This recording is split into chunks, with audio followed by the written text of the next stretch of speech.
सबको good morning जी। एक बार बता दो जल्दी से, फिर क्लास को स्टार्ट करते हैं जय हिंद के साथ में।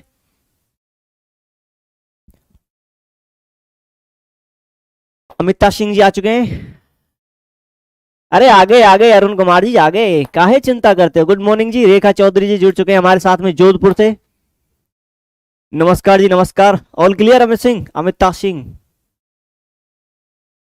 लव कुश जी आ चुके हैं। सुरजीत कुमार जी जुड़ चुके हैं हमारे साथ में। प्रियंका जी हैं, सालू रानी जी हैं, अरुण कुमार जी हैं। राधे राधे सबको, राधे राधे।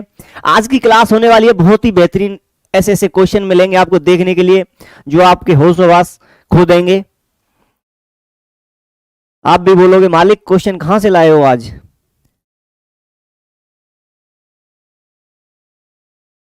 ऑल क्लियर है। जय हिंद बोल दो एक बार जय हिंद बोल दो। जय हिंद के साथ में हम करते हैं क्लास स्टार्ट। एक बार बोल दो जितने भी भाई। हाँ जी, फिरोजाबाद से प्रणाम जी, प्रणाम। नेहा सिंह जी फिरोजाबाद से हैं। एटा मैनपुरी के पास में पड़ता है शायद ये फिरोजाबाद, आगरा के थोड़ा सा आगे चलने के बाद। सहारनपुर से जुड़ चुके हैं हमारे साथ अंकुश राठी जी, अंकुश राठी गुर्जर जी। गुड मॉर्निंग जी सहारनपुर से। हम दिल्ली से। राम राम, नमस्कार, सत श्री अकाल, वालेकुम अस्सलाम। हाँ जी राम राम जी, राम राम। जय हिंद, बिल्कुल बिल्कुल। चलो करते हैं स्टार्ट। फर्स्ट क्वेश्चन है आपकी स्क्रीन पर, क्या कह रहा है देख लो। फर्स्ट क्वेश्चन, पहला क्वेश्चन क्या कह रहा है। द्रव्यवाचक संज्ञा शब्द है, द्रव्यवाचक संज्ञा शब्द है। शीतलता है, कोयल है, पशु है और पिटाई है। पिटाई है देख लेना भाई साहब, खूब खाई होगी तुमने बचपन में। क्वेश्चन क्या कह रहा है, द्रव्यवाचक संज्ञा कौन सा शब्द है इनमें से। शीतलता है, कोयला है, या फिर पशु है, या फिर पिटाई है। कौन सा इनमें से है द्रव्यवाचक। सामने साफ दिखता है, यहां ऐसा दिखता है ना। जय हिंद जय Hind. I am from Bareilly, Bareilly के बाजार में। वेरी गुड, स्वागत है सबका। ज्योत्सना सिंह जी। अच्छा, क्वेश्चन मॉडरेट आ रहे हैं। हरियाणा से राधा रानी जी, सबका स्वागत है जी। रोम रोम, हरियाणा में रोम रोम। Very good. द्रव्यवाचक संज्ञा आपसे पूछी थी, उसको हम द्रव्यवाचक बोले या पदार्थवाचक बोले, एक ही बात होती है, याद रखना। कोयला हमारा राइट आंसर होगा। राइट आंसर हमारा क्या होगा, कोयला हमारा राइट आंसर होगा। शीतलता की बात करें तो भाववाचक संज्ञा हो जाएगी इसमें। आगे चलते हैं, पशु की बात करें तो जातिवाचक संज्ञा हो जाएगी। अगला क्वेश्चन, क्वेश्चन नंबर 2 हमारी स्क्रीन पर है। क्या कह रहा है हमसे, सर्वनाम से बनी भाववाचक संज्ञा कौन सी है। सर्वनाम से बनी भाववाचक संज्ञा आपसे पूछ रहा है। पशुत्व है, जड़त्व है, ममत्व है, या फिर असुरता है। इनमें से कौन सा ऐसा शब्द है जो भाववाचक संज्ञा से बना है लेकिन क्या है, सर्वनाम शब्द है। राइट आंसर आपको बताना है, क्या होगा हमारा राइट आंसर। क्वेश्चन नंबर 2 आपकी स्क्रीन पर है। क्या कह रहा है, सर्वनाम से बनी भाववाचक संज्ञा कौन सी है। पशुत्व है, जड़त्व है, ममत्व है, या फिर असुरता है। क्या होगा हमारा राइट आंसर, देखते हैं। सीतापुर से संजना कटियार जी, नमस्ते जी नमस्ते। राम राम सबको, राम राम, सब हिंदुस्तानियों का राम राम। राइट आंसर आपको बताना है। क्वेश्चन नंबर 2 आपके सामने, 2 का आंसर कर रहे हैं, सी कर रहे हैं। वेरी गुड वेरी गुड, बहुत अच्छे। क्या है, ममत्व। सर्वनाम शब्द से बनी कौन सी है, भाववाचक संज्ञा। ममत्व क्या है, सर्वनाम से बनी। पशुत्व नहीं होगा, जड़त्व नहीं होगा। जड़ कहते हैं, जड़ बुद्धि कहते हैं, जो साइकोलॉजी में आप पढ़ते होंगे। जड़ बुद्धि, मूर्ख बुद्धि और ऐसे आते जो उसमें बुद्धि परीक्षण में पढ़ते होंगे। क्वेश्चन नंबर 3 आपके सामने क्या कह रहा है, प्रत्यय से कौन सा शब्द नहीं बना है। प्रत्यय से कौन सा शब्द नहीं बना है। क्वेश्चन नंबर 3 है और आपकी जिंदगी में फैलाएगा ये। रायता नवल है, मृदुल है, बहुल है और निगल है। राइट आंसर आपको बताना है। रायता फैलाएगा, पक्का पक्का, सितारा बिंदु बना दिया हूं पहले ही इसलिए। राइट आंसर आपको बताना है क्या होगा। हाँ जी रेखा चौधरी जी, ममत्व होगा। बिल्कुल सही आंसर है आपका, बिल्कुल सही है, बिल्कुल ही सही आंसर है आपका। अंकुश राठी जी बिल्कुल सही आंसर है। नाहिद मिर्जा जी बिल्कुल राइट आंसर है। प्रत्यय से बना कौन सा शब्द नहीं है, देख लो एक बार स्क्रीन को देख लो। प्रत्यय से बना कौन सा शब्द नहीं है। नवल है, मृदुल है, बहुल है और निगल है। इंडिया से राधे राधे मिनी सेंगर जी, बिल्कुल राम राम जी, बिल्कुल Ram Ram. Very good very good. बिल्कुल। अरे यूपी वालों को तो हार्दिक स्वागत है, हार्दिक अभिनंदन। सभी भावी सरकारी अध्यापक अध्यापिकाओं का हार्दिक स्वागत, हार्दिक अभिनंदन। हमारे साथ में जुड़ चुके हैं तृप्ति गंगवार जी। राइट आंसर बताना है, बिल्कुल सही आंसर बता रहे हैं आप। डी ऑप्शन हमारा बिल्कुल राइट आंसर होगा। क्या होगा? निगल। नव में ला प्रत्यय मृदु में, ला प्रत्यय बहु में, ला प्रत्यय निगल खुद ही मूल शब्द है। निगल लिया, खा लिया। समझ गए ना? आगे चलते हैं। अगला क्वेश्चन हमारा चौथा क्वेश्चन क्या कह रहा है, स्पीड से करेंगे आज क्वेश्चन बहुत सारे हमारे पास में। किंडरगार्टन स्कूल सबसे पहले किस देश में खोले गए थे? एक और लगा लो सितारा बिंदु जिंदगी में। ये तो वास्तव में रायता फैलाने वाला क्वेश्चन है। इंग्लैंड में, इटली में, जर्मनी में और फ्रांस में किंडरगार्टन स्कूल सबसे पहले किस देश में खोले गए थे? अगर कोई सन भी बता दे तो कसम से भाई साहब मजा ही आ जाए, कतई झेर आंसर हो जाए उसका। हाँ जी रेखा चौधरी जी, निगर आंसर हो जाएगा। बिल्कुल सही हो आप, बिल्कुल ही सही हो, शानदार। हमारा भी स्वागत है अरुण कुमार जी। जी बिल्कुल, धन्यवाद। कसम से क्वेश्चन इतने बेहतरीन है आज, इतने बेहतरीन है। बेशक आप पर अगर किसी क्वेश्चन का आंसर ना है तो कोई बड़ी बात मत समझना, लेकिन सीखने के लिए इतना कुछ मिलेगा आज की क्लास में आपको कि आप भी बोलोगे कि मजा आ गया, कतई शहर क्लास थी आज की। बिल्कुल बिल्कुल। 1800 कितने बताएं? 1830 ना ना, गलत गलत बच्चा, गलत, बिल्कुल गलत। जो सन लिख के बताया है बिल्कुल ही गलत है। जो बी आंसर कर रहे हैं सोच लो एक बार। किंडरगार्टन स्कूल सबसे पहले किस देश में खोले गए थे? देखते हैं। याद रखना सबसे पहले खोले गए थे ये जर्मनी में, किसी का भी सही आंसर नहीं है। और जर्मनी के शायद लिप्जिंग शहर में, हाँ लिप्जिंग शहर ही है। पहली क्या खोली गई थी? मनोवैज्ञानिक प्रयोगशाला। किंडरगार्टन स्कूल सबसे पहले खोले गए थे जर्मनी में, याद रखना। और सन कितनी थी वो? 1837। सितारा बिंदु लगा के स्क्रीनशॉट लेकर के छाप लो। सबसे पहले जर्मनी में और 1837 में, सबसे पहले जर्मनी में और 1837 में। सितारा बिंदु लगा के स्क्रीनशॉट ले लो, कॉपी में छाप लो। अगर स्क्रीनशॉट लेके मोबाइल में रह गया तो समझ लो फोन में रह जाएगा, वो दिमाग में नहीं छप पाएगा। स्क्रीनशॉट लेके कॉपी में छाप लिया करो भाइयों बहनों, भावी सरकारी अध्यापकों। किंडरगार्टन स्कूल सबसे पहले जर्मनी में खोले गए थे, 1837 में खोले गए थे। अगला क्वेश्चन देखते हैं। अगला क्वेश्चन, क्वेश्चन नंबर 5 हमसे क्या कह रहा है? अगला क्वेश्चन हमसे क्या कह रहा है? जिसका ज्ञान इंद्रियों के द्वारा न हो, वाक्यांश के लिए एक शब्द बताना है आपको। अगोचर होगा, अतीन्द्रिय होगा, एक और दो दोनों होगा, या फिर इनमें से कोई नहीं। इनमें से कोई नहीं को हटा दो, ये हमारा आंसर कतई नहीं हो सकता, बिल्कुल भी नहीं होगा। अब आपको बताना है राइट आंसर हमारा क्या होगा। जिसका ज्ञान इंद्रियों के द्वारा न हो, इंद्रियों के द्वारा ना हो, वाक्यांश के लिए एक शब्द बताना है आपको। अगोचर होगा, अतीन्द्रिय होगा, एक व दो दोनों होंगे। देखते हैं कौन आंसर कर रहा है। हाँ जी माधुरी सिंह जी, बिल्कुल सही आंसर है आपका। 1837 जर्मनी में, बिल्कुल सही है। याद रखना, छाप लेना, दिमाग में छाप लेना, कॉपी में छाप लेना, स्कीमा बना लेना। अगर क्वेश्चन छप गया तो समझ लेना। कुछ क्वेश्चन ऐसे आते हैं मतलब हमारे पेपर में, मान लो 30 क्वेश्चन, मतलब 30 क्वेश्चन आते हैं हमारे, सीडीपी हो, हिंदी हो, कोई भी हो, सीटेट जैसे पेपर हो। 30 में से लगभग 25 तक स्कोर सब कर लेते हैं, 25 तक स्कोर कर लेते हैं। नॉर्मल औसतन बच्चे 25 तक स्कोर जो है कर लेते हैं अपने सब्जेक्ट में। लेकिन जो बच्चे कुछ 5 जो क्वेश्चन होते हैं वो ऐसे ही क्वेश्चन होते हैं जिनका न सर पैर कुछ पता नहीं होता है हमको। राइट आंसर आपको बताना है। क्या आंसर कर रहे हैं आप? बी आंसर कर रहे हैं। याद रखना, दिमाग में छाप लेना इस क्वेश्चन को भी। इसका राइट आंसर होगा ऑप्शन नंबर सी, अगोचर और अतीन्द्रिय दोनों ही आएंगे, एक व दो दोनों इसका आंसर होगा। आगे चलते हैं, अगला क्वेश्चन, क्वेश्चन नंबर 6। आज मैराथन की तरह चलेंगे थोड़े से स्पीडली। तुम यहां मत बैठो वाक्य में कौन सा क्रिया विशेषण अव्यय? सितारा बिंदु लगा लो। ये क्वेश्चन फिर से रायता फैलाएगा आपके। आज की क्लास में बहुत ऐसे क्वेश्चन है जो रायता फैलाने वाले हैं।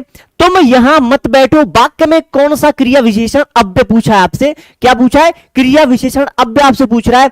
स्थानवाचक क्रिया विशेषण होगा, कालवाचक क्रिया विशेषण होगा, रीतिवाचक क्रिया विशेषण होगा, या फिर परिमाणवाचक क्रिया विशेषण होगा। राइट आंसर आपको बताना है। देखते हैं कौन इसका राइट आंसर करवाता है। जी पूनिया जी, बिल्कुल गुड मॉर्निंग। चमन पूनिया जी हमारे साथ जुड़ चुके हैं।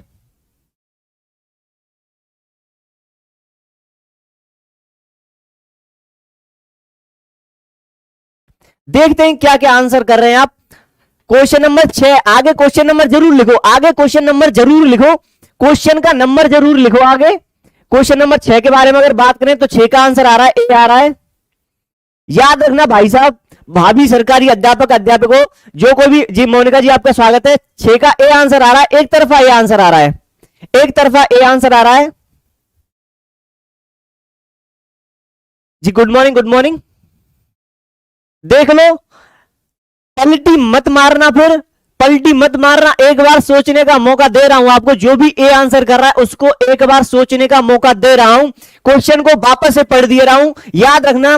रायता फैलाने वाला क्वेश्चन था, बहुत ही अच्छा शानदार क्वेश्चन है। तुम यहां मत बैठो वाक्य में कौन सा क्रिया विशेषण अव्यय है? वाक्य में कौन सा क्रिया विशेषण अव्यय है?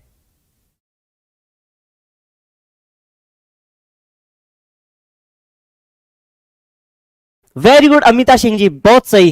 राधा रानी जी बिल्कुल सही। संध्या जी, रंजना जी, अब आपके सही आंसर लगाए। बिल्कुल सही है, जो सी आंसर दे रहे हैं वो बिल्कुल सही है। स्थानवाचक क्रिया विशेषण जो बात कर रहे थे उस पर एक मिनट के लिए चर्चा कर लेते हैं। आप जा रहे थे यहां को लेकर के आप पहुंचे सीधे कहां पर? स्थानवाचक। लेकिन यहां के बाद में एक शब्द है मत, और मत के बाद में है क्रिया। हमसे क्या पूछ रहा है? क्रिया विशेषण अव्यय। यहां मत बैठो, हमसे पूछा था मत क्या है, मत के बारे में हमसे पूछा था, याद रखना। ना, नहीं, मत, ये शब्द अगर आपको कहीं भी नजर आ जाए और इनके बारे में अगर पूछा हो तो बिना किसी चक्कर में पड़े सीधे जाना आप रीतिवाचक के पास। कहां जाओगे? सीधे जाओगे आप रीतिवाचक के पास। समझे आप? छपा दिमाग में नहीं छपा? अगर हमसे यहां के बारे में पूछता तो हम जाते स्थानवाचक के पास। हमसे कौन सा पूछा था? क्रिया विशेषण अव्यय हमसे पूछा था। क्या पूछा था हमसे? क्रिया विशेषण अव्यय। क्रिया की विशेषता कौन यहां बता रहा है या फिर मत बता रहा है? ये बताओ आप। थोड़ा सा दिमाग लगाते, अगर थोड़ा सा दिमाग लगाते, बच्चा नहीं खाते कच्चा, तुम अगर दिमाग लगाते थोड़ा सा भी अच्छा, तो याद रखना यहां पर क्या था? रीतिवाचक था। एक बार और बता दे रहा हूं, अगर आपसे ना, नहीं और मत ऐसे शब्दों के साथ में आपसे पूछा जाता है तो हमेशा रीतिवाचक के पास जाना। याद रखना, बच्चा मत खाना कच्चा, ऐसी शॉर्ट शॉर्ट सी ट्रिक टाइप के जो तरीके हैं आपको हमारी क्लास को छोड़ करके अलावा कहीं नहीं मिलेंगे। किसी भी पक्ष का समर्थन नहीं करने वाला होता है, किसे कहते हैं वो? किसी भी पक्ष का समर्थन नहीं करने वाला होता है। कौन होता है वो? निरापद होता है, निष्पक्ष होता है, तटस्थ होता है या फिर दत्तचित्त होता है। राइट आंसर आपको बताना है क्या होगा। क्लियर है ना? बिल्कुल सही।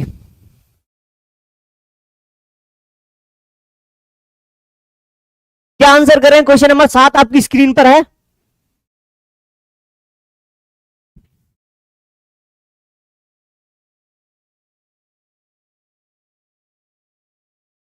अच्छा, कल ही छप गया था। Very good.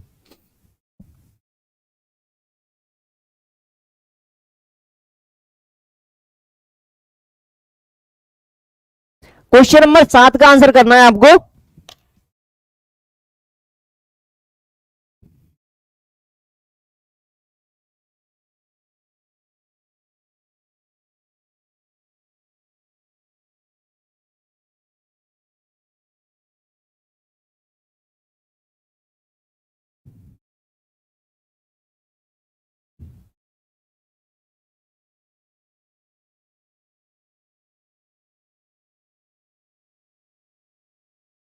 Very good, very good, बहुत अच्छे। क्या आंसर कर रहे हैं आप आंसर कर रहे हैं निष्पक्ष। निष्पक्ष आपका एक तरफा आंसर आ रहा है क्वेश्चन नंबर 7 का। वेरी गुड, बहुत अच्छे।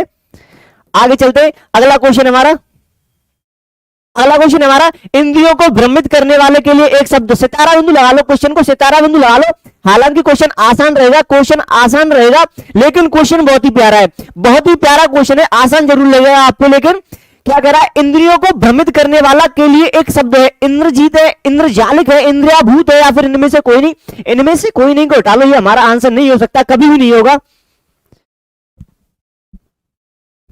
इंद्रियों को भ्रमित करने वाला के लिए एक शब्द पूछा है आपसे, क्या होगा? Question number 18। Very good, very good, बहुत अच्छे। आपका आंसर आ रहा है इंद्रिय जालिक का आंसर आ रहा है, एक तरफा इंद्रिय जालिक का आंसर आ रहा है। बिल्कुल सही है, बिल्कुल सही, बहुत अच्छे। अगला क्वेश्चन हमारा, हेरम का पर्यायवाची शब्द पूछा है आपसे। सितारा बिंदु लगा लो इसको, सितारा बिंदु लगा लो इस क्वेश्चन को। बहुत ही प्यारा क्वेश्चन है, बहुत ही प्यारा क्वेश्चन है। ऐसा क्वेश्चन है कुछ बच्चों को पता ही नहीं चलेगा कि ये कहना क्या चाहता है। हेरम नाम ही पहली बार सुना होगा शायद कुछ ने तो। क्वेश्चन नंबर 9 आपके सामने आ चुका है। क्वेश्चन नंबर 9, हेरम का पर्यायवाची शब्द अमरस होगा, एकदंत होगा, मयूख होगा या फिर हरिचंदन होगा? राइट आंसर आपको बताना है क्या होगा।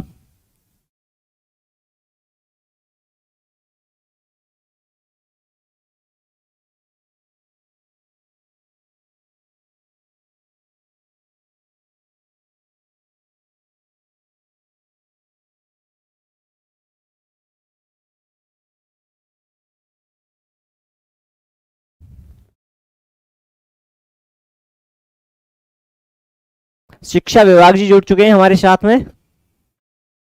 वेरी गुड वेरी गुड, बहुत अच्छे शानदार आंसर आ रहे हैं आपके, बहुत ही शानदार आंसर आ रहे हैं आपके। याद रखना इसका आंसर होगा एकदंत। गणपति बप्पा का यह पर्यायवाची है। हेरम, हेरम हरि पर सवार है जो गणेश जी की मूर्ति है। एक बीकानेर में ऐसा मंदिर है, राजस्थान का नहीं देश का एकमात्र ऐसा गणेश जी का मंदिर है जिसमें शेर पर सवार गणेश जी के हैं, उसको बोलते हैं हेरम। और हेरम गणेश जी का पर्यायवाची भी है। एकदंत हमारा अर्थ हो जाएगा, अमरस बोलते हैं क्रोधी को, मयू किसे बोलते हैं ये आपको बताना है, और हरिचंदन किसे बोलते हैं, केसर को बोलते हैं, और किसे बोलते हैं, एक तो केसर को बोलते हैं हरिचंदन, और किसे बोलते हैं कोई बताएगा? केसर के साथ में और किसे बोलते हैं? मयूख का आपको बताना है, केसर कोई बता रहा है? हरिचंदन किसे बोलते हैं? एक तो केसर को बोलते हैं और किसे बोलते हैं?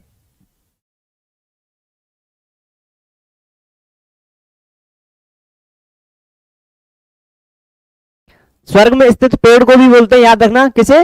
स्वर्ग में स्थित पेड़ को बोलते हैं। मयूख का आपको बताना है कि मयूख किसे बोलते हैं? एकदंत बोलते हैं हेरम, एकदंत गणेश जी को बोलते हैं हेरम, बीकानेर में स्थित एक शेर पर सवार। याद रखना, दिमाग में छाप लेना, हिंदुस्तान का भारत का एकमात्र ऐसा मंदिर है गणेश जी का जिसपे वो शेर पर सवार है, हेरम, उसी मंदिर को बोलते हैं। गणेश जी का पर्यायवाची होता है एकदंत, हमारा आंसर हो जाएगा। आगे चलते हैं, हमारा अगला क्वेश्चन आज का क्या कह रहा है कि आज बहुत पानी गिरा। हाँ एक दंत वाला जी, बिल्कुल बिल्कुल जी, बिल्कुल बिल्कुल। नहीं मालूम ना? आज बहुत पानी गिरा साधारण वाक्य, संयुक्त वाक्य, मिश्र वाक्य या फिर प्रश्नवाचक वाक्य? राइट आंसर करना है आपको। क्या होगा हमारा राइट आंसर? थोड़ा सा अच्छा, मयूख मोर का होता है? हमने तो किसी और का सुना है, हमने तो किसी और का सुना है। Good morning sir.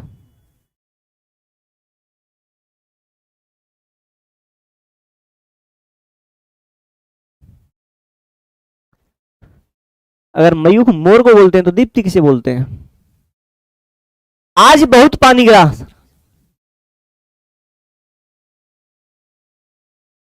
अच्छा मोदी जी आ रहे हैं आपके यहाँ पे, बहुत अच्छी बात है। आज बहुत पानी गिरा साधारण वाक्य, संयुक्त वाक्य, मिश्र वाक्य, प्रश्नवाचक वाक्य? प्रश्नवाचक वाक्य है नहीं क्योंकि हमको यहाँ प्रश्न वाचक चिन्ह कहीं नजर नहीं आ रहा है। मिश्र वाक्य होगा नहीं क्योंकि मिश्र वाक्य कहां होता है? जहां दो वाक्य होते हैं, एक वाक्य दूसरे वाक्य पर आधारित निर्भर होता है। संयुक्त वाक्य तो होगा नहीं क्योंकि संयुक्त वाक्य में क्या होता है? दो वाक्य संयोजक के साथ में जुड़े होते हैं। ये हमारा साधारण वाक्य होगा, सिंपल सी बात है। आज बहुत पानी गिरा साधारण वाक्य होगा। आगे चलते हैं, अगला क्वेश्चन देखते हैं। हमारा नेक्स्ट क्वेश्चन क्या कह रहा है? अगला क्वेश्चन कह रहा है सरल या साधारण वाक्य किसे कहते हैं? जो छोटा हो, जिसका अर्थ सरलता से समझ में आ जाए, जिसमें एक कर्ता और अनेक क्रियाएं हो, या फिर डी ऑप्शन हमसे कह रहा है जिसमें एक उद्देश्य, एक विधेय और एक ही क्रिया हो। राइट आंसर आपको बताना है क्या होगा हमारा राइट आंसर। सरल या साधारण वाक्य किसे कहते हैं? जो छोटा हो, जिसका अर्थ सरलता से समझ में आ जाए, या फिर जिसमें एक कर्ता और अनेक क्रियाएं हो, डी और लास्ट ऑप्शन हमसे कराए जिसमें एक उद्देश्य, एक विधेय और एक ही क्रिया हो। राइट आंसर आपको बताना है क्या होगा हमारा right answer. Very good, D answer आप बता रहे हैं, डी आंसर आप बता रहे हैं, बिल्कुल सही। जिसमें एक ही उद्देश्य हो और एक विधेय हो और एक ही क्या हो? क्रिया हो, उसे क्या बोलते हैं? सरल वाक्य बोलते हैं। अगला क्वेश्चन हमारे सामने आ चुका है। अगला क्वेश्चन हमसे क्या कर रहा है? घंटी बजी है, कोई आया है, पंक्ति में कौन सा सर्वनाम है? निजवाचक सर्वनाम है, अनिश्चयवाचक सर्वनाम है, पुरुषवाचक सर्वनाम है या फिर प्रश्नवाचक सर्वनाम है? क्या होगा हमारा राइट आंसर? घंटी बजी है, सामने दरवाजे पर घंटी बजी है, कोई आया है। हमारे लिए चाय भी आई है, दरवाजे पर घंटी नहीं बजी। लेकिन धन्यवाद आकाश भाई। क्वेश्चन नंबर 12 का आंसर करना है आपको। क्या होगा 12 का आंसर? अच्छा 12 का आंसर बी आ रहा है। वेरी गुड वेरी गुड, बहुत अच्छे बहुत अच्छे। यहां पर कोई शब्द है, कोई शब्द को याद रखना, कोई शब्द कभी भी प्रश्नवाचक नहीं होता है, हमेशा अनिश्चयवाचक होता है। बहुत सारे बच्चा खा जाते हैं कच्चा, अनिश्चयवाचक होगा, प्रश्नवाचक नहीं होता। कोई शब्द प्रश्नवाचक नहीं होता। कौन शब्द प्रश्नवाचक होता है, हमेशा याद रखना, कोई कभी भी प्रश्नवाचक नहीं होता, हमेशा अनिश्चयवाचक होता है। दिमाग में छाप लेना, स्कीमा बना लेना। अगला क्वेश्चन देखते हैं, स्वर्ग शब्द से बना विशेषण कौन सा है? स्वर्ग शब्द से कौन सा शब्द है जो विशेषण बना हुआ है? स्वर्गीय है, स्वर्ग पूर्ण है, या फिर स्वर्गम है, या फिर स्वर्ग युक्त है? राइट आंसर आपको बताना है। क्या होगा हमारा राइट आंसर? स्वर्ग शब्द से बना विशेषण कौन सा है? देखते हैं कौन आंसर कर रहा है सबसे पहले। अच्छा पावलव का रूल, शिक्षा विभाग जी, बहुत बहुत स्वागत है आपका। रवि शर्मा शिक्षा विभाग से जुड़े हैं हमारे साथ में। पावलव का रूल बिल्कुल बिल्कुल सही है। घंटी बजी है, कुत्ते के मुंह में ला रही है, सही है, वेरी गुड, बहुत अच्छे। 13 का आंसर कर रहे हैं आप, ए आंसर कर रहे हैं, बहुत शानदार आंसर कर रहे हैं आप, बहुत ही अच्छे, बहुत ही शानदार आंसर है। स्वर्गीय, स्वर्गीय शब्द के बाद में अगर आप कोई शब्द लगा करके देख लें, जैसे स्वर्गीय गांधी जी, स्वर्गीय दादाजी, तो स्वर्गीय हमारा क्या हो जाएगा? विशेषण हो जाएगा, याद रखना। आगे चलते हैं, वाक्य में प्रयोग करने के बाद में विशेषण, जैसे ऐसे कोई भी शब्द वाक्य में प्रयोग करके देख लिया करो, बहुत आसानी से उड़ा दोगे आप ऐसे क्वेश्चन को। क्वेश्चन नंबर 14 हमारे सामने स्क्रीन पर है। क्या कहना चाहता है? राम बाजार से 4 किलो आटा लाया। बहुत ही लड्डू सा क्वेश्चन है, बहुत लड्डू सा क्वेश्चन है, सीटेट लेवल का क्वेश्चन है, ऐसे ही क्वेश्चन सीटेट में देखे जाते हैं। राम बाजार से 4 किलो आटा लाया में कौन सा विशेषण है? निश्चय परिमाण, सॉरी, निश्चित परिमाणवाचक विशेषण है, अनिश्चित परिमाणवाचक विशेषण है, या फिर सार्वनामिक विशेषण है, या फिर डी और लास्ट ऑप्शन हमसे कह रहा है कि गुणवाचक विशेषण है। राम बाजार से 4 किलो आटा लाया, कितना लेके आया? 4 किलो लेके आया। ये तो निश्चित है कि अनिश्चित तो होगा नहीं, और सार्वनामिक होगा नहीं, गुणवाचक होगा नहीं, क्या होगा? निश्चित परिमाणवाचक होगा। हमको निश्चितता का भाव बोध करा रहा है कि 4 किलो आटा लेकर के आया। अगर यहां पर होता राम बाजार गया, कुछ आटा लेके आया, तो हम अनिश्चयवाचक के पास जाते, लेकिन कितना है? 4 किलो आटा है, तो फिक्स है, ये ऑप्शन नंबर ए हमारा राइट आंसर होगा। अगला क्वेश्चन देखते हैं हमसे क्या करा है। देवेंद्र मैदान में खेल रहा है, पंक्ति में कौन सा कारक है? देवेंद्र कहां खेल रहा है? देवेंद्र मैदान में खेल रहा है। कर्म कारक होगा, संबंध कारक होगा, अपादान होगा, या फिर अधिकरण कारक होगा? ऑप्शन आपके सामने 4 हैं, क्या है राइट आंसर? देखते हैं क्या होगा हमारा राइट आंसर। बहुत ही लड्डू सा क्वेश्चन है, बहुत आसान सा। क्वेश्चन नंबर 15,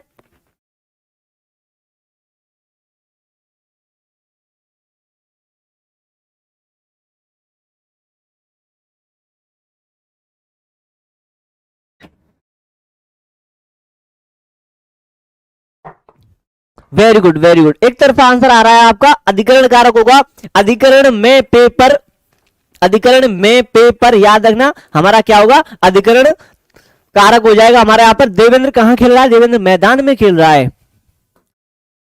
आगे चलते हैं, अगला क्वेश्चन, राम घर गया और श्याम बाजार गया। इस वाक्य में रेखांकित शब्द है, रेखांकित और है, याद रखना क्या है रेखांकित शब्द? विकल्प सूचक है, परिमाण दर्शक है, संयोजक है, या फिर कारण बोधक है? क्या है और शब्द? क्वेश्चन नंबर 16 आपकी स्क्रीन पर, क्या है और शब्द?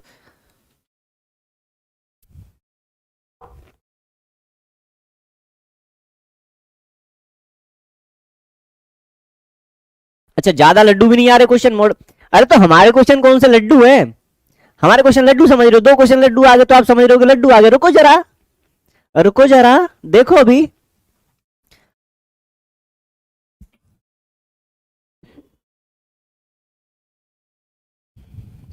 इसलिए क्वेश्चन का लेवल हल्का लेके ही नहीं चल रहा हूं मैं अपनी क्लास में, बहुत अच्छा लेवल लेके चल रहा है। वेरी गुड, जिसका भी सी आंसर आ रहा है बिल्कुल सही है।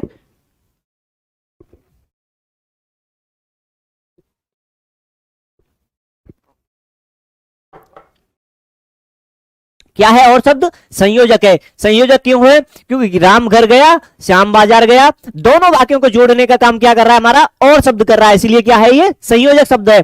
आगे चलते हैं, अगला क्वेश्चन देखते हैं हमारा क्या कर रहा है। दैत्य धन अरि, पहले तो इसमें आपको बताना है संधि हो रही है, तो कौन सी संधि हो रही है? संधि का नाम बताना है। पहला काम तो आपका ये होगा, दैत्य धन अरि संधि विच्छेद का सही संधि विच्छेद क्या होगा? का संधि युक्त संधि युक्त शब्द आपको बताना है, संधि युक्त शब्द आपको बताना है। दैत्य धन अरि संधि विच्छेद का सही संधि युक्त शब्द आपको बताना है कौन सा होगा। दैत्यारी होगा, दैत्यारी होगा, दैत्यारी होगा या फिर दैत्यारिया होगा। आपका एग्जाम कब है सर जी? मेरा एग्जाम नहीं है जी, मेरा एग्जाम नहीं है। हम एग्जाम की मोह माया से मुक्त हो चुके हैं। यूपी टेट का एग्जाम होगा हमारा, पता नहीं कब कराएंगे यूपी टेट वाले।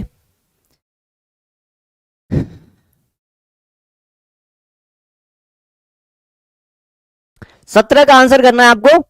Very good very good. संधि का नाम कौन बताएगा? बिल्कुल सही है, जो दैत्यारी आंसर करें बिल्कुल सही है। दैत्य धन अरि दैत्यारी आंसर कर रहे हैं, दैत्यारी आंसर करें बिल्कुल सही है। कमेंट बॉक्स में अभी के अभी तुरंत प्रभाव के साथ में बताना है आपको कि इसमें संधि कौन सी है, कौन सी स्वर संधि इसमें हो रही है। तद्रुप, तद्रुप में बताना है आपको स्वर संधि है, व्यंजन संधि है, विसर्ग संधि या फिर इनमें से कोई नहीं। इनमें से कोई नहीं को हटा लो, इनमें से कोई नहीं को हटा लो आप। तद्रुप शब्द में आपको बताना है संधि कौन सी हो रही है। अच्छा, हमारे क्वेश्चन कभी लड्डू नहीं होते। अब क्वेश्चन ऐसे लेके आता हूं, थोड़ा सा ढूंढता हूं कि मुझे भी देखने में एक बार मतलब क्वेश्चन पढ़ने में थोड़ा सा टाइम लगे, समझने में टाइम लगे, वो क्वेश्चन आपके लिए लेके आता हूं। लेवल एकदम समझ लो बेहतरीन वाला होता है। कम पढ़ा लो लेकिन थोड़ा सा अच्छा पढ़ा लो, जिससे कि खुद को भी ये लगे कि हाँ कुछ आज कराया है अपने भावी सरकारी अध्यापकों के लिए।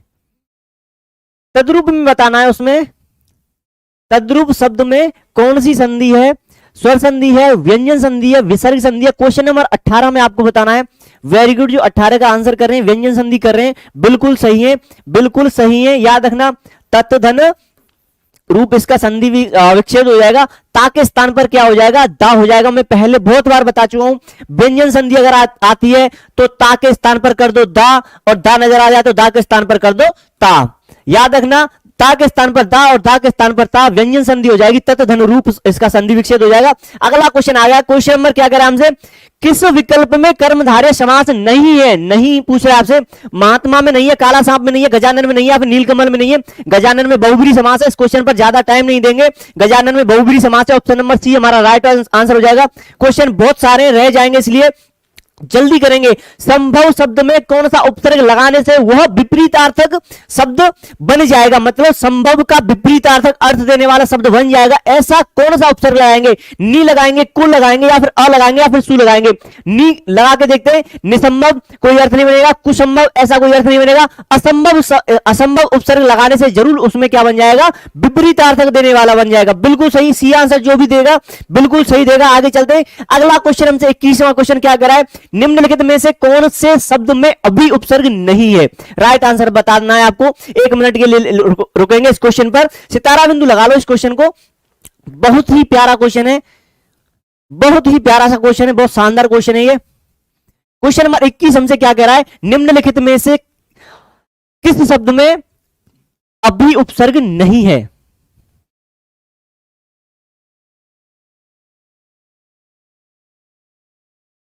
Question number 21।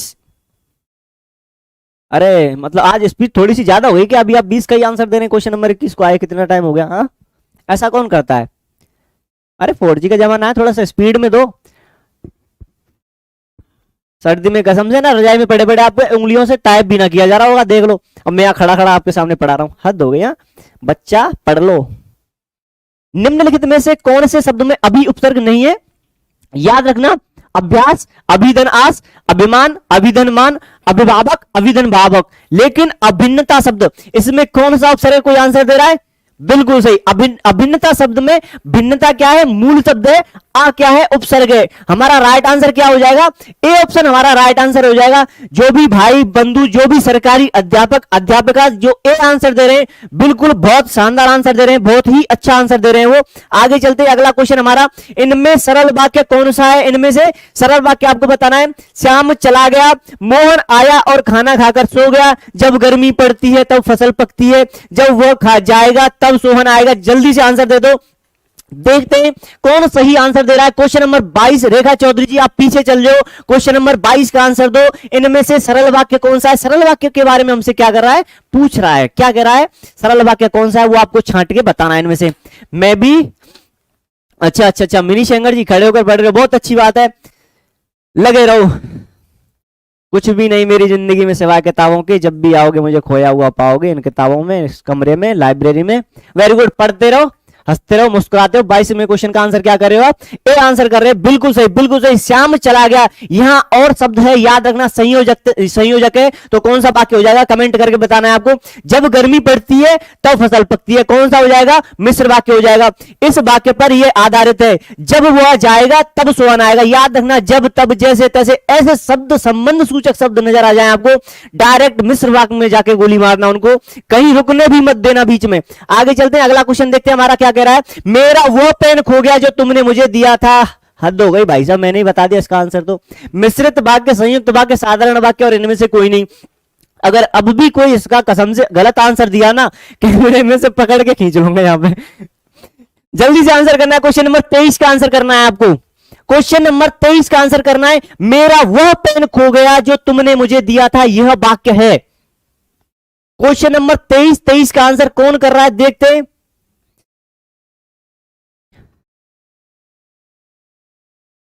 23 का आंसर कोई कर रहा है या नहीं कर रहा पता नहीं, मेरे पास तो आया नहीं। आगे आगे आगे आगे, वेरी गुड, बहुत अच्छे।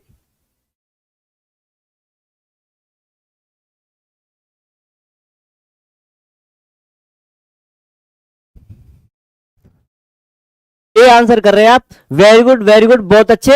मेरा वह पेन खो गया जो तुमने मुझे दिया था, बिल्कुल सही है। मिश्र वाक्य होगा, कौन सा वाक्य होगा? मिश्र वाक्य होगा। मेरा वह पेन खो गया, अगर वाक्य को यहीं पर खत्म कर देते तो वह शब्द हमारी इच्छा शक्ति को जगाता है, कि हमसे कहता है कि हमारा कौन सा पेन खो गया, हमारी इच्छा शक्ति रह जाती है अगर वाक्य को हम गया पर समाप्त कर देते। अब वाक्य को पूरा बोल करके देखते, जो तुमने मुझे दिया था, इच्छा शक्ति यहां जाकर के समाप्त हो जाती है, हमारी मिश्र वाक्य हो जाएगा। याद रखना। अगला क्वेश्चन हमारा क्या कह रहा है, क्वेश्चन देखते हैं। ये देखो कितना प्यारा सा क्वेश्चन आ गया आपकी स्क्रीन पर। क्वेश्चन नंबर 24 आ चुका है आपकी स्क्रीन पर। क्या कह रहा है, शिक्षण सीखने के लिए दी जाने वाली प्रेरणा, निर्देशन व प्रोत्साहन है।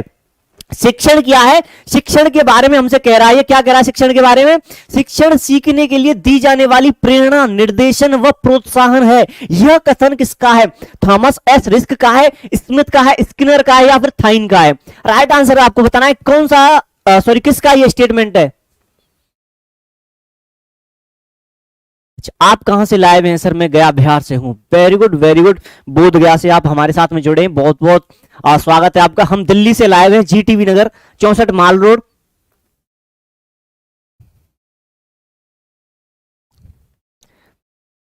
बिल्कुल, देखते हैं कौन इसका राइट आंसर देता है। पहले तो ये देख लो, हमसे कहना कितना प्यारा, कितना प्यारा सा स्टेटमेंट है। स्टेटमेंट को देखो पहले तो आप, अगर स्टेटमेंट को समझने लग जाओगे ना तो कसम से इतना मजा आएगा जिंदगी में कि बिल्कुल मजा ही आ जाएगा, कतई जहर वाला। शिक्षण, शिक्षण के बारे में हमसे कह रहा है, शिक्षण सीखने के लिए दी जाने वाली प्रेरणा, किसके लिए? सीखने के लिए दी जाने वाली प्रेरणा, निर्देशन, प्रोत्साहन है। शिक्षण जो हम पढ़ाते हैं, शिक्षण क्या है? सीखने के लिए दी जाने वाली प्रेरणा है, एक निर्देशन है, एक प्रोत्साहन है। यह कहा है स्मिथ जी ने। याद रखना, जो भी भाई बहन सरकारी अध्यापक आंसर इसका बी लगा रहा है, बहुत ही अच्छा आंसर है। ऑप्शन नंबर 20 का बहुत अच्छा आंसर है, याद रखना। आगे चलते हैं, अगला क्वेश्चन नंबर 25 हमसे क्या कह रहा है, अधिगम परिस्थिति का निर्माण करने का आधार क्या होता है? बच्चा खाओगे गच्चा, लगा लो सितारा बिंदु।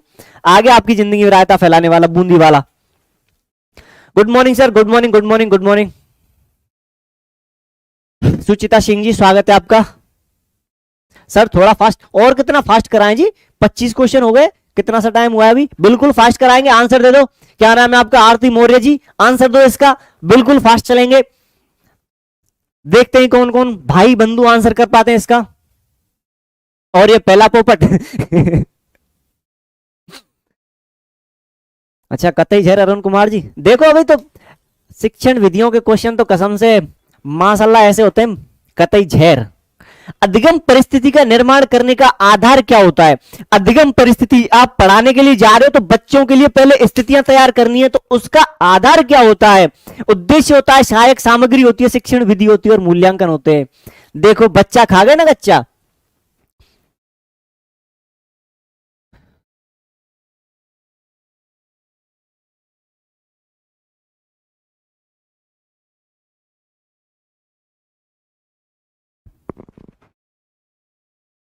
जो ए आंसर दे रहे हैं बिल्कुल गलत है। इसका राइट आंसर होगा ऑप्शन नंबर सी, शिक्षण विधि। आप किसी क्लास में जा रहे हैं बच्चों को पढ़ाने के लिए, आप बच्चों को पढ़ाने के लिए किसी क्लास में जा रहे हैं तो क्या उद्देश्यों के साथ में जाएंगे? बिल्कुल उद्देश्यों के साथ में जाएंगे। लेकिन क्या कह रहा है क्वेश्चन, अधिगम परिस्थिति का निर्माण करने का आधार, बच्चों से क्लास में अधिगम परिस्थितियां बनाने जा रहे हैं आप, तो सबसे पहले होते हैं हमारे प्रस्तावना। प्रस्तावना क्वेश्चन होते हैं। प्रस्तावना में आप बच्चों का आप क्या जोड़ते हैं? ज्ञान का संबंध जोड़ते हैं बच्चे के पूर्व ज्ञान के साथ में। तो प्रस्तावना प्रश्न हमारे क्या होते हैं? शिक्षण विधियों का एक पार्ट होते हैं, एक हिस्सा होते हैं। प्रस्तावना प्रस्तुतिकरण, तुलना, सामान्यीकरण, नियम वगैरह जो भी आगे आते हैं वो याद रखना किसका एक हिस्सा होते हैं? शिक्षण विधियों का हिस्सा होते हैं। आगमन हो गई, निगमन हो गई, कोई सी भी शिक्षण विधि हो गई, वो हमारे क्या होती है? अधिगम परिस्थिति का निर्माण करने का जो है एक आधार होती है। याद रखना। सबसे पहले तो सिंपल सा एग्जांपल ले लो आप, प्रस्तावना क्वेश्चन। प्रस्तावना प्रश्न बच्चों से करते हैं। मान लो ताजमहल के बारे में पढ़ाने के लिए जा रहे हैं आप, तो बच्चों से पूछेंगे कि ताजमहल का रंग कैसा है, तो ताजमहल का रंग कैसा है, ये अधिगम परिस्थिति का क्या हो रहा है? निर्माण हो रहा है। और किसके द्वारा हो रहा है? शिक्षण विधि के द्वारा हो रहा है, उद्देश्यों के द्वारा नहीं हो रहा है। याद रखना। अगर कोई उद्देश्य आंसर दे रहा है तो बिल्कुल गलत है। शिक्षण विधि हमारा सी ऑप्शन हमारा बिल्कुल राइट आंसर होगा, बिल्कुल राइट आंसर होगा। सी ऑप्शन हमारा बिल्कुल राइट आंसर होगा। याद रखना, शिक्षण विधियों के द्वारा, प्रस्तावना प्रश्नों के द्वारा क्या होता है? अधिगम परिस्थिति का निर्माण होता है, उसका आधार रखा जाता है। आगे चलते हैं क्वेश्चन हमारा, क्वेश्चन नंबर 26। उम्मीद करता हूं आपको कोई क्वेश्चन नंबर 25 समझ में आ गया होगा।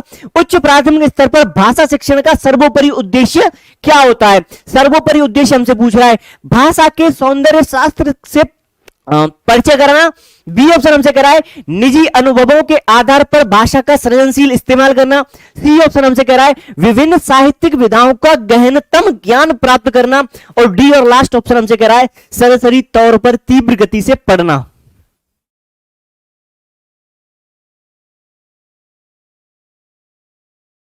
राइट आंसर आपको करना है, क्या होगा हमारा राइट आंसर? Question number 26।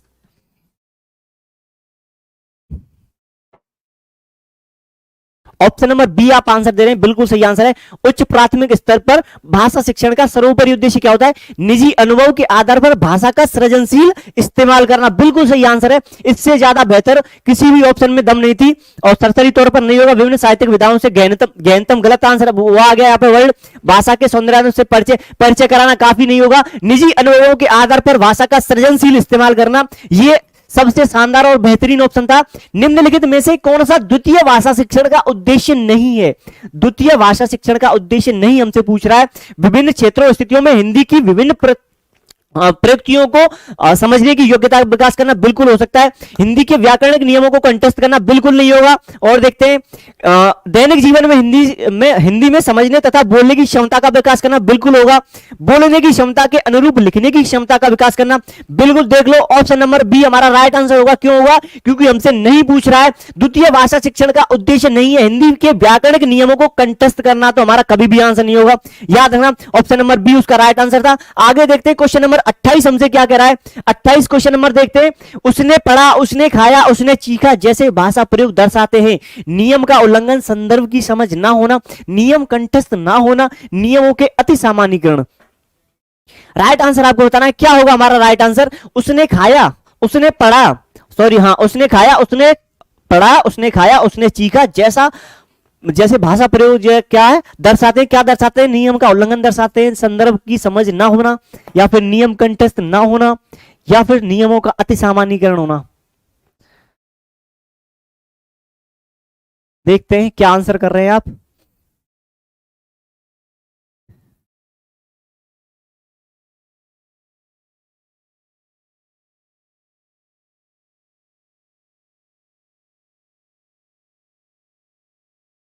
आप दो आंसर कर रहे हैं, संदर्भ की समझ ना होना और नियमों का अति सामान्यीकरण।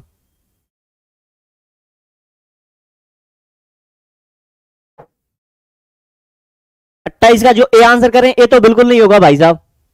अब दो जगह आप कंफ्यूज हो रहे हैं, ऑप्शन नंबर बी में और ऑप्शन नंबर डी में। बी और डी में आप कंफ्यूज हो रहे हैं। अब ये चाहे तो आप मेरी तरफ से होमवर्क लेके जा सकते हैं। हाँ ज्यादा ही सामान्यीकरण हो गया। जो अगर जो बी आंसर दे रहे हैं, बी आंसर जो कर रहे हैं वो इसको मेरी तरफ से होमवर्क में लेके जा सकते हैं। ये सीटेट का आया हुआ क्वेश्चन है, सीटेट का ये आया हुआ क्वेश्चन है। आप इसको गूगल पर भी करोगे तो आप सर्च करते ही ये मिल जाएगा क्वेश्चन, और सर्च करते ही जहां अच्छा सा आप देखना, अच्छे तरीके से देखना, अगर कहीं एक्सप्लेन दे रखी हो तो बेहतरीन तरीके से कर पाएंगे। जो बी आंसर इसका दे रहे हैं, डी आंसर दे रहे हैं, वो मेरी तरफ से ठीक है, बढ़िया है, लेकिन सर्च करना है इसको। सी टेट का आया हुआ क्वेश्चन है, किसी मॉडल पेपर में देख लेना, प्रीवियस ईयर के क्वेश्चन आराम से मिल जाएंगे आपको। देखते हैं आगे चलते हैं, अगला क्वेश्चन हमारा क्या कह रहा है।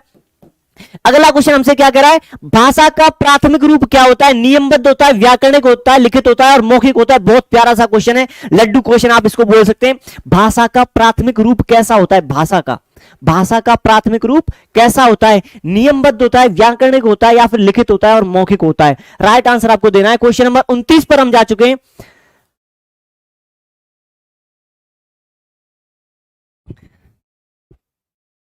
अच्छा, अब कहां गूगल करेंगे, वैसे तो आप भागे भागे, अरे गूगल मत करो, वो आपके पास मॉडल टेस्ट पेपर पड़े होंगे, सीटेट के प्रीवियस ईयर देख लेना, सीटेट की साइड पर मिल जाएगा, सीटेट की साइड पर ही मिल जाएगा, सीटेट का ही क्वेश्चन है, प्रीवियस ईयर का क्वेश्चन है।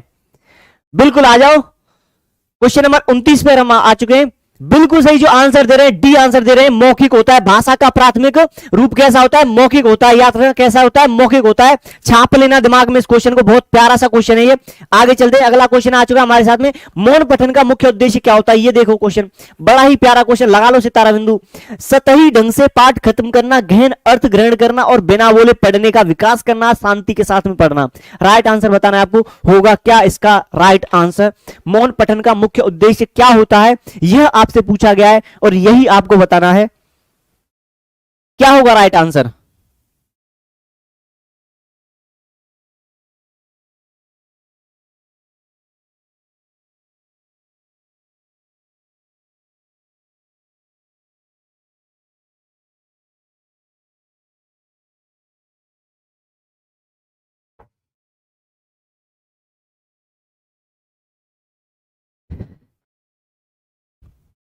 आप दो आंसर दे रहे हैं, एक आंसर आपका आ रहा है बी और एक आंसर आ रहा है सी।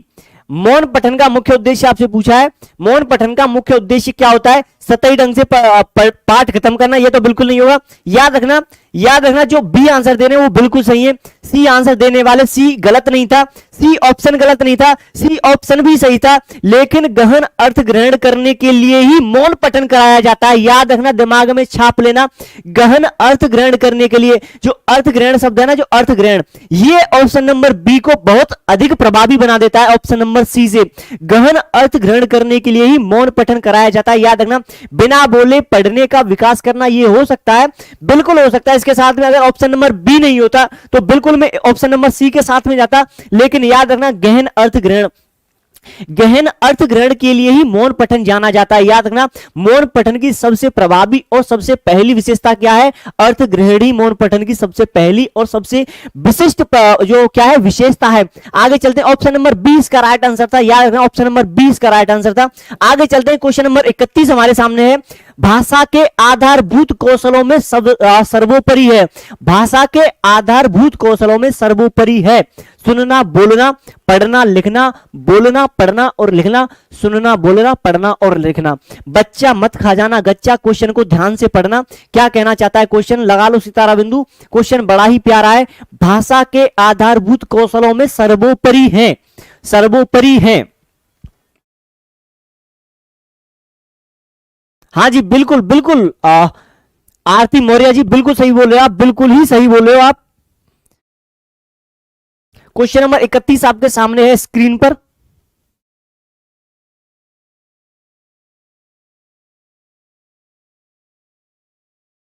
इकतीस का जो डी आंसर दे रहे हैं, 31 का जो डी आंसर दे रहे हैं, आधारभूत, पूरा ही देख लो ये एक बार। ऑप्शन नंबर जो डी आंसर दे रहे हैं, भाषा के आधारभूत कौशलों में सर्वोपरि है।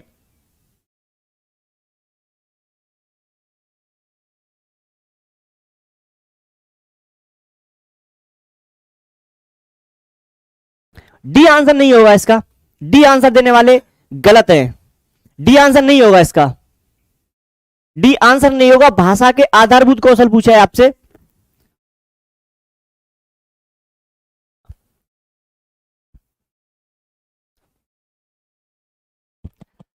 पलटी मारो जल्दी से, कहां मारेंगे, बिल्कुल सही बिल्कुल सही, जो ए आंसर दे रहे हैं। सुनना और बोलना भाषा के आधारभूत कौशलों में आते हैं, याद रखना। अगर बोलना भी नहीं होता तो भाषा का आधारभूत कौशल सुनना सबसे पहले आता है, सबसे पहले आता है। बिना सुने कोई भी काम नहीं कर सकता। याद रखना, जो बच्चा बहरा होगा, मतलब जो बच्चा सुन नहीं सकता होगा, जो बच्चा बहरा होगा वो गूंगा भी होगा। ये फैक्ट है, ये सत्य बात है। जो बच्चा बहरा होगा वो गूंगा भी होगा उसके साथ में। याद रखना, जो बच्चा सुन सकता है वो बच्चा बोल भी सकता है, ऐसा जरूरी नहीं है। लेकिन जो बच्चा सुन नहीं सकता वो बच्चा बोल भी नहीं सकता, ये जरूरी है। जो बच्चा सुन नहीं सकता वो बोल भी नहीं सकता। याद रखना, सुनना और बोलना भाषा के आधारभूत कौशलों में आएंगे प्रश्न के हिसाब से। और वैसे भी आगे चलते हैं, अगला क्वेश्चन है क्वेश्चन नंबर 32। 32वें नंबर का क्वेश्चन हमसे क्या कह रहा है, भाषा सीखने का व्यवहारवादी दृष्टिकोण रिक्त स्थान पर बल देता है। अब व्यवहारवादी कौन कौन से थे, क्या चाहते थे वो, उसके हिसाब से आंसर देना है। रचनात्मकता, ये शायद कल की क्लास में रोहित सर की अगर आपने क्लास देखी हो तो उसमें भी ये क्वेश्चन था, मैंने तो देखी थी। रचनात्मकता, भाषा प्रयोग, अभिव्यक्ति और अनुकरण। रिक्त स्थान की करनी है आपको पूर्ति। भाषा सीखने का व्यवहारवादी दृष्टिकोण रिक्त स्थान पर बल देता है, किस पर बल देता है?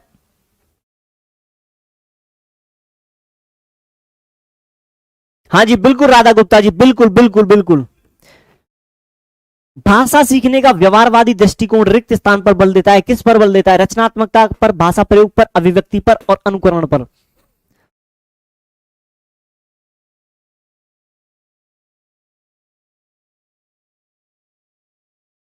जो सी आंसर दे रहे हैं वो बिल्कुल गलत है। भाषा का व्यवहारवादी दृष्टिकोण बल देता है अनुकरण पर। याद रखना, किस पर बल देता है? अनुकरण पर। जैसा बोलता हुआ सीखता है, घर वालों को, परिवार वालों को, मम्मी पापा को जैसा बोलता हुआ सीखता है वैसा ही अनुकरण करने लगता है बच्चा, उनका अनुसरण करने लगता है। माता पिता परिवार वालों से सीखने लगता है, अनुकरण पर बल देता है। याद रखना, व्यवहारवादी दृष्टिकोण किस पर बल देता है? अनुकरण पर बल देता है। अगला क्वेश्चन देखते हैं। व्यवहारवाद मुझे लगता है आपने पढ़ा नहीं अच्छे तरीके से। क्वेश्चन नंबर 33 क्या कर रहा है आपसे, प्रारंभिक स्तर पर जो वाचन शिक्षण हेतु उपयुक्त विधि कौन सी है? प्रारंभिक स्तर पर वाचन शिक्षण हेतु उपयुक्त विधि कौन सी है? सस्वर वाचन है, संवेद वाचन है, मौन वाचन या फिर संशोधन वाचन है? राइट आंसर आपको करना है प्रारंभिक स्तर पर वाचन शिक्षण हेतु उपयुक्त विधि है। राइट आंसर आपको करना है सस्वर वाचन और संवेद वाचन, मौन वाचन और संशोधन वाचन। राइट आंसर देखते हैं कौन। हाँ जी, हम भी हैं, मेरा सही है, बिल्कुल जी हम भी हैं। आपका भी स्वागत है, हार्दिक स्वागत है आपका सभी सरकारी भावी अध्यापक अध्यापिकाओं का। देखते हैं क्या आंसर आप कर रहे हो।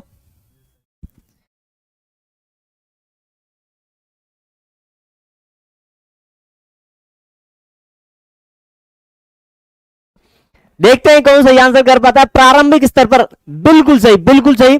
जो समवेत आंसर कर रहे हैं, जो संवेत आंसर करें, एक बार सोचना, वो संवेत आंसर नहीं है। मौन पठन तो इसका आंसर बिल्कुल भी नहीं था, संशोधन वाचन भी नहीं था, इसका आंसर था ऑप्शन नंबर ए सस्वर वाचन। समवेत वाचन इसका आंसर क्यों नहीं है, क्यों नहीं है वो उसके बारे में 2 मिनट बात कर लेते हैं। प्रारंभिक स्तर पर हमसे पूछा था, किस स्तर पर? प्रारंभिक स्तर पर हमसे पूछा था वाचन शिक्षण हेतु उपयुक्त विधि है, वाचन शिक्षण हेतु सस्वर वाचन। कविता पठन आप कर रहे हो, कविता पठन कर रहे हो तो जैसा टीचर बोलता है उसी के हिसाब से सस्वर वाचन करते हुए से जो बच्चे उनका अनुकरण कर लेते हैं, सस्वर वाचन हमारा आंसर होगा। समवेत वाचन की अगर बात करें तो समवेत वाचन को लेकर के अब तक लगभग एग्जाम में 1 या 2 क्वेश्चन पूछे गए, बहुत अच्छे क्वेश्चन है, उन्हीं क्वेश्चनों को रिपीट करते रहे हर बार एग्जामिनर। तो क्या क्वेश्चन आता है? वो क्वेश्चन आता है बच्चे की झिझक को दूर करने के लिए, बच्चे की झिझक संबंधी, बोलने संबंधी जो समस्याएं होती है, बच्चा क्लास में शिक्षक के सामने नहीं बोल पाता है, बच्चा जो घर पर तो बहुत अधिक बोलता है लेकिन टीचर के सामने नहीं बोल पाता, कक्षा में नहीं बोल पाता, या फिर कक्षा में बोल पाता है लेकिन बच्चा घर पर नहीं बोल पाता है, उसके लिए समवेत वाचन कराया जाता है। समवेत वाचन का क्या अर्थ होता है कि बच्चे को ग्रुप में बैठा दिया जाता है और सारा का सारा ग्रुप जो है उच्चारण करता है, तो सारे के सारे ग्रुप के साथ में जो बच्चा झिझक वाला बच्चा होता है, जो बोलने संबंधी उसकी समस्याएं होती है, वो बच्चा भी बोलने लगता है, उसकी झिझक समाप्त हो जाती है। ये ऐसा समवेत वाचन में होता है। इस क्वेश्चन का राइट आंसर था अपना ऑप्शन नंबर ए सस्वर वाचन, इसका राइट आंसर था। क्वेश्चन नंबर देखते हैं 34 हमारा क्वेश्चन क्या कह रहा है, बालक चित्रों के नीचे लिखे हुए शब्द को जोर जोर से पढ़ता है, यह क्रिया किस पठन के अंतर्गत आती है? वर्ण पठन के, शब्द पठन के, मौन पठन के और सृजनात्मक पठन के? राइट आंसर आपको करना है। क्वेश्चन नंबर 34 है आपके सामने। हाँ, समवेत में मतलब होता है साथ बोलना, बिल्कुल रेखा चौधरी जी बिल्कुल सही है।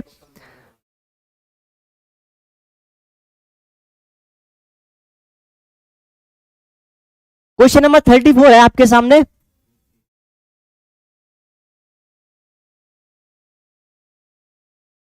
थर्टी फोर का आंसर, आप 34 का आंसर करें ऑप्शन नंबर डी। देख लो, देख लो 34 का आंसर देख लो, आप एक बार देख लो। जो डी आंसर करें, डी आंसर बिल्कुल नहीं होगा। सृजनात्मक पठन बिल्कुल नहीं होगा। याद रखना, बालक चित्रों के नीचे लिखे हुए शब्द को जोर जोर से पढ़ता है। शब्द को याद रखना, शब्द को आ जाए शब्द पठन होगा। ऊपर क्या रहे, चित्र लिखे हुए, चित्र रहते हैं, नीचे उनके शब्द लिखे हुए रहते हैं। चित्रों को देखकर कोई शब्दों का उच्चारण करता है, शब्द पठन वो कहते हैं। उसको क्या कहते हैं, शब्द पठन कहते हैं। वर्ण पठन जो आंसर कर रहा है बिल्कुल गलत कर रहा है। शब्द को जोर जोर से पढ़ रहा है तो वर्ण पठन कहां से हो जाएगा भाई साहब, शब्दों को पढ़ रहा है। शब्द पठन हमारा राइट आंसर होगा। मौन पठन में उच्चारण किया नहीं जाता है। सृजनात्मक पठन हमारा आंसर होगा नहीं, यहाँ पर राइट आंसर होगा हमारा ऑप्शन नंबर बी। आगे चलते अगला क्वेश्चन हमारा, क्वेश्चन नंबर 35 हमसे क्या करा है, गद्य शिक्षण में सर्वाधिक महत्व किसका होता है? मौन पठन का होता है, सस्वर पठन का होता है, आदर्श वाचन का होता है, या फिर रसानुभूति का होता है? देखते हैं हमारा क्या होगा राइट आंसर। गद्य शिक्षण का हमसे पूछा है, सर्वाधिक महत्व किसका होता है गद्य शिक्षण में? मौन पठन का, सस्वर पठन का, आदर्श वाचन का, या फिर रसानुभूति का? देखते हैं क्या आप राइट आंसर कर रहे हैं। क्वेश्चन नंबर 35, क्वेश्चन नंबर 35 का आंसर करो आप।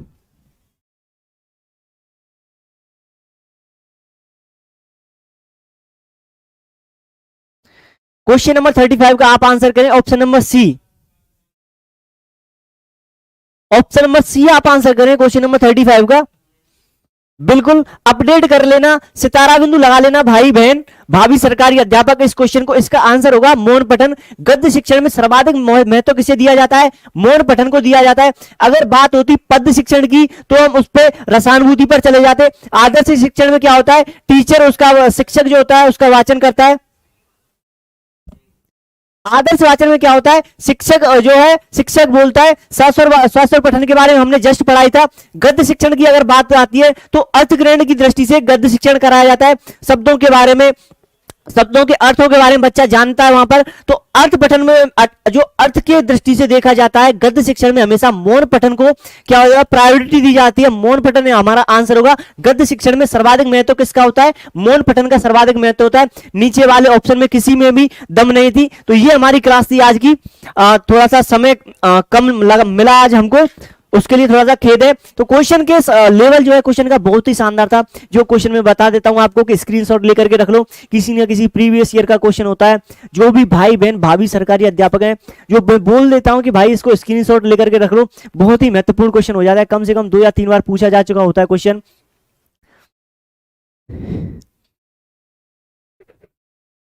हाँ जी, ए आंसर होगा इसका। और क्लास कैसी सर कारक समझा दो एक बार। कारकों की क्लास ले लेंगे कल या परसों में, कारकों की क्लास ले लेंगे, चिंता मत करो। कारकों के मतलब क्वेश्चंस ले लेंगे। टॉपिक वाइज क्लास तो खैर अभी नहीं हो पाएगी। जी बिल्कुल स्वागत है, बिल्कुल। तो क्वेश्चन कैसे लगे, क्वेश्चंस का लेवल कैसा था। और मैं बता रहा हूँ सितारा बिंदु जो बताता हूँ सच में उनको कॉपी में छाप लिया करो, और उन कॉपी में लिखे हुए क्वेश्चंस का 10 या 15 दिन में रिवीजन करते रहा करो। कहीं ना कहीं क्वेश्चन एग्जाम में आपको देखने को मिल ही जाएंगे, छप जाएंगे क्वेश्चन में। ज्यादा क्वेश्चन नहीं होंगे। अगर हिंदी शिक्षा शास्त्र की अगर बात करूं, पेडागोजी के क्वेश्चन की बात करूं, तो ज्यादा से ज्यादा 200 से 250 क्वेश्चन ऐसे मिलेंगे हमारे सामने जो प्रीवियस ईयर के और शानदार से क्वेश्चन होंगे। बिल्कुल, तो मिलते हैं कल की क्लास में। तब तक के लिए बने रहिए अध्ययन मंत्रा के साथ में। जय हिंद किए बिना कोई नहीं जाएगा, जय हिंद किए बिना कोई नहीं जाएगा, जय हिंद के बिना कोई नहीं जाएगा। मिलते हैं कल की क्लास में। जय हिंद, जय भारत, भारत माता की जय।